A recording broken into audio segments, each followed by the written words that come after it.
குறுங்கிலியன். 30 தியேட்டர்களில் திரையூறி 100 நாட்களை கண்டான் மதுரை வீரன்.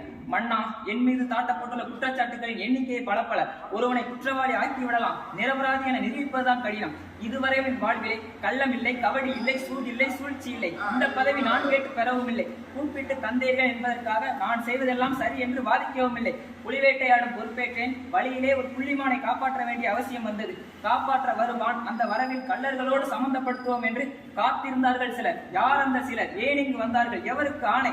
மன்னா, கொஞ்சம் கை நிமிர்ந்து வாருங்கள். இன்னமும் விளக்கம் சொல்லத்தான் வேண்டுமா?